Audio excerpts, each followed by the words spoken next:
اعوذ باللہ من الشیطان الرجیم بسم اللہ الرحمن الرحیم رب اشرح لی صدری ویسر لی امری واحلل عقدۃ من لسانی یفقہوا قولی۔ ریاض الصالحین حصہ اول، عبادت کی اہمیت، دنیا کم حاصل کرنے کی ترغیب اور فقر کی عظمت۔ حضرت نعمان بن بشیر رضی اللہ تعالیٰ عنہ سے روایت ہے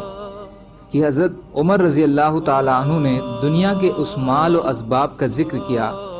جو پہلے کے مقابلے میں زیادہ لوگوں کو حاصل ہو گیا تھا، اور پھر فرمایا، میں نے رسول اللہ صلی اللہ علیہ وسلم کو دیکھا کہ آپ صلی اللہ علیہ وسلم سارا دن بھوک کی وجہ سے اپنے پیٹ پر جھکے رہتے تاکہ بھوک کی سختی کم محسوس ہو۔ آپ صلی اللہ علیہ وسلم کو ردی کھجور بھی میسر نہ ہوتی جس سے آپ صلی اللہ علیہ وسلم اپنا پیٹ بھر لیتے۔ مسلم اوائل کتاب الزہد والرقاق۔ فائدہ: حضرت عمر رضی اللہ تعالیٰ عنہ کے زمانے میں فتح بہت ہونے کی وجہ سے لوگ پہلے کی نسبت زیادہ خوشحال اور آسودہ ہو گئے، تو حضرت عمر رضی اللہ تعالیٰ عنہ نے لوگوں کو یاد دلایا کہ وہ بھی وقت یاد رکھو جب اسلام کے شروع کے دور میں مسلمان بڑے کٹھن حالات اور فاقہ سے دوچار رہے، یہاں تک کہ پیغمبر اسلام نبی اکرم صلی اللہ علیہ وسلم تک کی یہ حالت تھی جو کہ روایت میں بیان ہوئی ہے۔ مقصد اس کے بیان سے لوگوں کو تنبیہ کرنا تھا کہ کہیں مال و دولت کی زیادہ ہونے کی وجہ اور دنیائی سہولیات کی کثرت تمہیں دنیا کی محبت میں اس طرح نہ پھنسا دے کہ آخرت کی زندگی کو تم بھلا بیٹھو اور غفلت کا شکار ہو جاؤ۔ حضرت عائشہ رضی اللہ تعالی عنہا سے روایت ہے کہ رسول اللہ صلی اللہ علیہ وسلم کی وفات اس حالت میں ہوئی کہ میرے گھر میں کوئی چیز ایسی نہیں تھی جو کوئی جاندار کھائے سوائے اس تھوڑے سے جو کے جو میرے طاق میں رکھے ہوئے تھے، تو میں ایک لمبے وقت تک اسی میں سے لے کر کھاتی رہی۔ آخر کار ایک دن میں نے اسے ناپا تو وہ ختم ہو گیا۔ بخاری و مسلم۔ فائدہ: نبی اکرم صلی اللہ علیہ وسلم کی زندگی کے آخری دور میں اگرچہ مال غنیمت کے آنے کی وجہ سے مسلمانوں کی حالت قدرے بہتر ہو گئی تھی۔ اگر آپ صلی اللہ علیہ وسلم چاہتے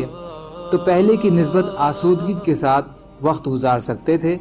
لیکن آپ صلی اللہ علیہ وسلم نے اسی تنگ دستی کی زندگی کو اختیار کیا جو غنیمتوں کے آنے سے پہلی تھی۔ اس میں حضرت عائشہ رضی اللہ تعالی عنہا نے آپ صلی اللہ علیہ وسلم کی اسی زاہدانہ زندگی کے بارے میں فرمایا ہے، حالانکہ یہ آپ صلی اللہ علیہ وسلم کی سب سے زیادہ چہیتی بیوی کا گھر تھا۔ اس سے آپ صلی اللہ علیہ وسلم کے انصاف کا بھی پتہ چلتا ہے کہ حضرت عائشہ رضی اللہ عنہا سے شدید محبت کے باوجود آپ صلی اللہ علیہ وسلم نے اماں عائشہ رضی اللہ عنہا کے ساتھ دوسری بیویوں کے مقابلے میں کوئی خاص سلوک نہیں کیا، بلکہ سب کے ساتھ ایک ہی جیسا معاملہ فرمایا۔ اس میں علماء کرام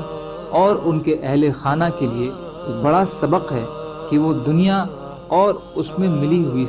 سہولیات کی طرف نہ دیکھیں، بلکہ پیغمبر اور آپ صلی اللہ علیہ وسلم کی پاک بیویوں کی زندگیوں کو سامنے رکھتے ہوئے کم سے کم آمدنی میں گزارا کرنے کی سعادت سمجھیں۔ اس سے یہ بھی معلوم ہوا کہ کھانے پینے کی چیزوں کو بنا ناپے تولے استعمال کیا جائے، اس میں برکت رہتی ہے اور ناپنے تولنے سے برکت اڑ جاتی ہے۔ سبحان اللہ و بحمدہ، سبحانک اللہم و بحمدک، اشہد ان لا الہ الا انت، استغفرک و اتوب الیک۔ سبحان ربک رب العزت عما یصفون وسلام علی المرسلین والحمد للہ رب العالمین برحمتک یا ارحم الراحمین۔ لا الہ الا اللہ محمد رسول اللہ۔